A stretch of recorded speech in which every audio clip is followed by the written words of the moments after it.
curiga sih sebenarnya, cuma lihat kok kebetulan kok ada tanaman aglonema. Dan tanaman aglonema itu mengingatkan Baskara sama sebenarnya sahabatnya yang Mins.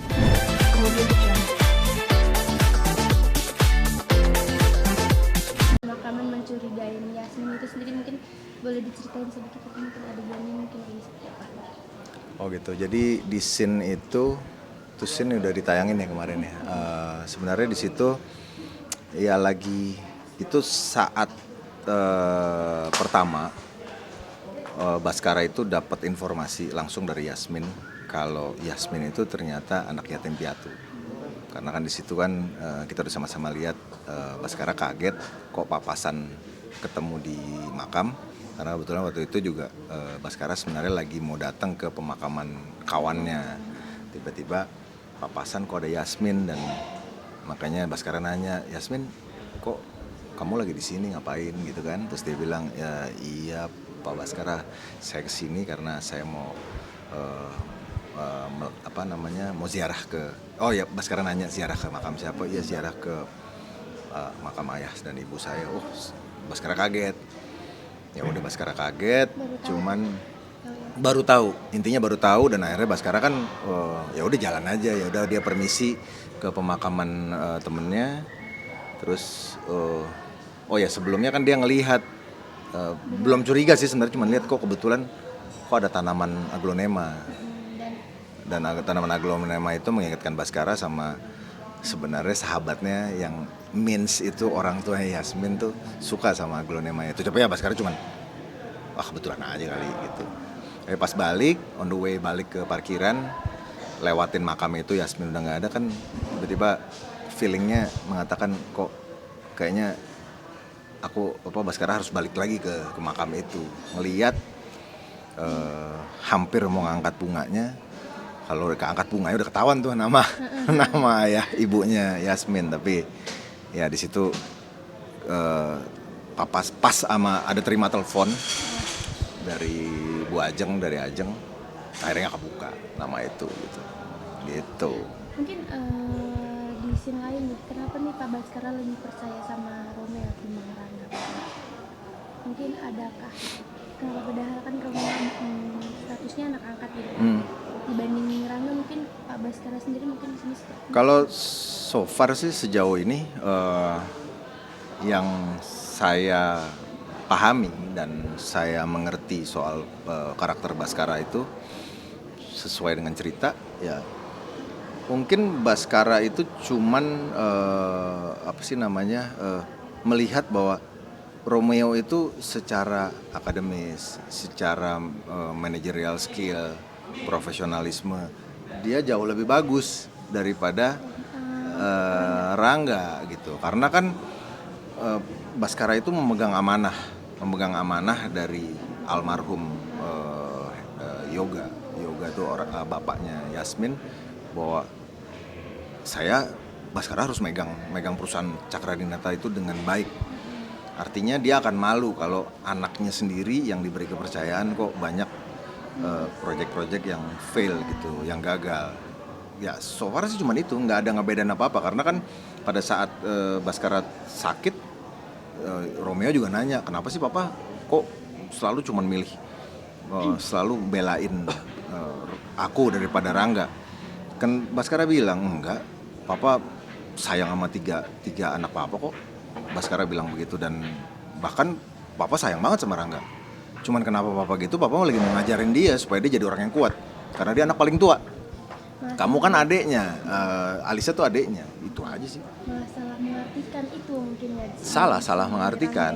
Rangga salah mengartikan, ya mungkin juga ada pengaruh dari ibunya. Ibunya bilang, ya kamu tuh harus deketin papa terus begini-gini. Ya so far sih itu, nggak ada rasa apa-apa sih, cuman itu aja. Malah mau ngajarin sih sebenarnya. Terus adegan yang di rumah sakit itu yang Romeo biar disalahkan sama Pak Baskara itu mungkin seperti apa nih Om?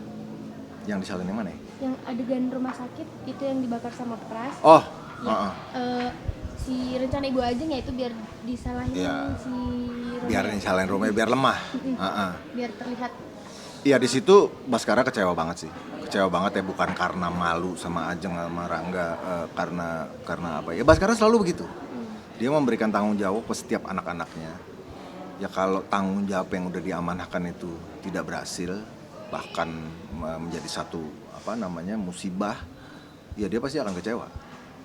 Ya dia belum marah besar sama Romeo gara-gara itu ya, karena kan Baskara kan memang asetnya banyak, salah satunya rumah sakit itu. Ya nggak, dia bisa kok marahnya cuma segitu. Kalau sama Rangga marah besar karena memang udah menumpuk, udah akumulatif kesalahannya dia.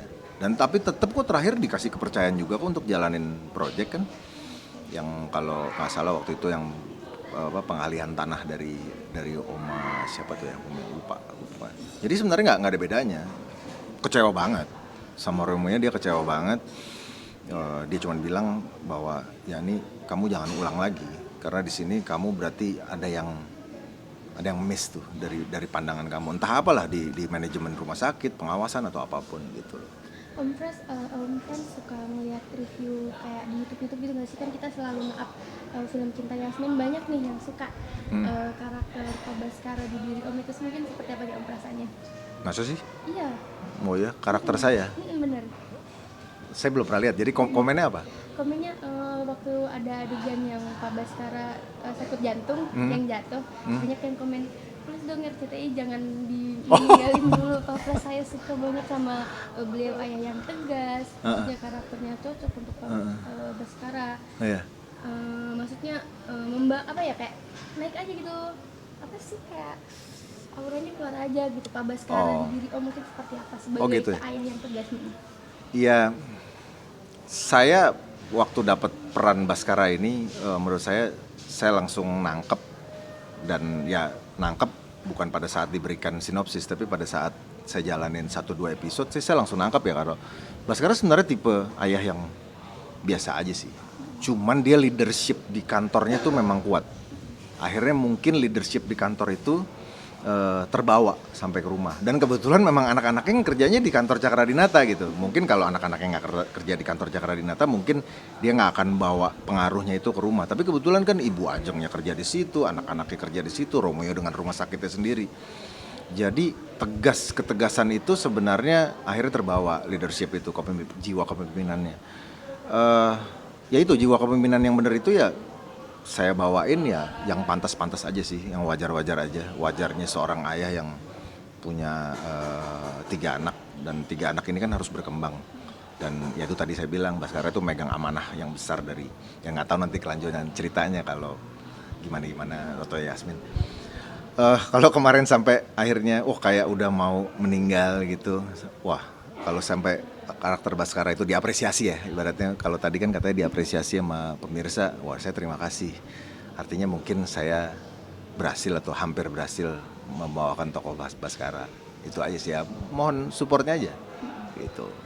Tapi sosok Baskara sendiri capek nggak sih Om diposesifin sama Bu Ajeng ya, dikiranya Pak Baskara selingkuh, kan suka kayak ditelepon, apalagi kemarin pas makan, kamu di mana lagi sakit, kamu selingkuh ya, mungkin seperti apa mungkin? Iya, sebagai Baskara sih sebenarnya ya capek diposesifin seperti itu. Tapi ya Baskara sadar, Ajeng begitu ya karena memang mungkin Baskara pernah punya salah juga. Salah yang kurang lebih ya sama yang seperti dituduhkan. Tapi kan sebenarnya sampai sejauh ini sebenarnya nggak lagi gitu ya. Baskara udah lebih fokusnya benar-benar ngurusin anak-anaknya, yang lagi ngurusin kantornya dan ngurusin kantor. Ya cuman ya namanya seorang istri, mungkin yang namanya bekas luka itu mungkin akan terus terungkit. Kalau padahal kan terlepas dari itu Ajeng juga kayak gitu sekarang.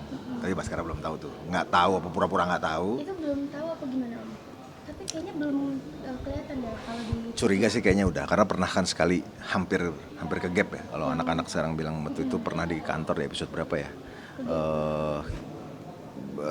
Kedengeran suara doang. Jadi dari luar waktu lewat di ruangan, salah satu ruangan di kantor, di ruang meeting kalau salah, Baskara denger suara Ajeng itu lagi bermesraan lah, tapi nggak tahu sama siapa. Akhirnya masuk, udah nggak ada, dan di situ kan Pras tuh ngumpet. Jadi sampai detik ini Baskara belum confirm gitu, tahu sama siapa, tapi udah mulai curiga kalau istrinya itu. Tapi ya udahlah, Baskara nggak pernah mau tahu soal itu gitu. Tapi kalau tahu curiga sih kayaknya udah. Mungkin yang kemarin Om IG. Terus Om boleh diceritain itu lagi libur apa mungkin gimana tuh? Ya kebetulan emang itu kan weekend kebetulan juga memang pas banget juga lagi break syuting, dan itu sebenarnya sih cuma bentuk apresiasi karena kebetulan kan acara yang kita datangin itu Sky Avenue itu memang kebetulan sekolah dari salah satu anak kita. Jadi ya kita datang, dan kebetulan memang bintang-bintang tamunya banyak nih yang menarik. Jadi ya udah, dan itu memang udah tradisi sih karena anak kita udah hampir 3 tahun kan sekolah di sana. Ini udah tahun ketiga kita datang, dan kebetulan memang apa namanya tadi gestarnya bagus-bagus Dan mungkin gitu. Om sama Kamara sendiri apa sih yang pengen dilihat dari Sky ini kan banyak-banyak tuh ya, ada Malik, ada yang lain, mungkin siapa nih yang pengen banget ditonton pada saat itu? Pada saat itu sih sebenarnya semuanya mau ditonton, dan hampir semuanya sih kita tonton gitu ya, dari ya semua gestar dari sore. Cuman kan ini nih yang hype-nya nih pada saat itu karena banyak penyanyinya juga gestarnya yang dari era 90s. Jadi banyak akhirnya nih acara anak-anak nih orang tuanya jadi janjian. Jadi aku sama istriku tuh janjian juga sama teman-teman yang ya seera lah. Oh, ada yang mau nonton Ari Lasso, ada yang mau nonton Reza, ada yang mau nonton Padi, kan bintang tamunya itu. Ada yang mau nonton Malik juga. Aku nonton, kalau kita sih nonton semua dari sejak kita datang BCL pada saat itu. Jadi ya sebenarnya lebih ke janjiannya kita mau nonton apa sih gitu. Ya kan karena itu tinggal masuk ke dalam terus keluar lagi, masuk terus jajan lagi keluar. Ya seru-seru itunya aja sebenarnya. Emang itu acara apa sih Om? Sky Avenue? Sky Avenue itu pensi. Pensi Iya, dari itu sekolah pensi. Om ya? Ya, dari Lab School Kebayoran. Pensi itu pensi, makanya wow, pensi zaman sekarang udah kayak festival ya. Kalau zaman aku dulu pensi kan ya di sekolah aja. Terus Om sama istri sendiri suka apa nih nyanyi kemarin yang paling heboh mungkin di sana? Kemarin ya? Ya kayak kemarin karena yang heboh ya karena banyak. Ya kita sih pokoknya yang banyak, bukan kita aja, karena kan kita masuknya tuh rame-rame. Yang paling banyak lagu-lagunya bisa di singlong ya istilahnya ya pasti pada saat Ari Lasso sama Reza mungkin ya, karena itu kan bener-bener umurnya kita banget, lagu-lagu yang mereka bawain ya pada saat memang kita masih muda ya, masih muda lah gitu. Jadi maksudnya lagu yang untuk disingelongin banyak ya, yang artis lain juga banyak kita masuk, kita lagu-lagunya Malik segala macam juga kita tahu kok. Cuman kan itu kan benar-benar banyak, dan itu throwback gitu. Kalau kita nyanyi singlong lagunya mereka yang tadi saya sebut Reza atau Ari Lasso itu kan kita throwback ke zaman kita muda. Gitu. Apa yang lagu favoritnya Ari Lasso sendiri?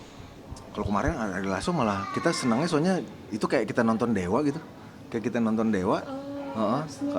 Nonton Dewa karena dia 80% kali atau 70% lah, paling sedikit 70% yang dibawain sama Ari Lasso itu lagu-lagunya Dewa. Jadi ya semualah. Jadi kita hype-nya kayak kita nonton Dewa gitu. Kan mungkin kalau sekarang kan ya momen-momen tertentu aja kalau kita nonton Dewa pas bintang tamunya Ari Lasso. Tapi kalau kemarin Ari Lasso itu bener-bener dia featuring lagunya Dewa semua. Jadi seru aja karena ya kalau udah lagu-lagu itu yang dibawain itu udah bukan yang umuran kita yang nyanyi. Itu sampai yang bocah-bocah yang anak-anak kita mereka kan hafal semua gitu. Jadi bener-bener pecah tuh satu Istora Senayan itu sepecah-pecahnya gitu. Jadi ya lagunya ya. Kenapa? Timeless lagu-lagunya. Benar-benar timeless. Jadi Semua generasi kena. gitu. Oke, mungkin Om sama istri sendiri nih, aku lihat-lihat kan kalau dia suka sama-sama menyanyi itu.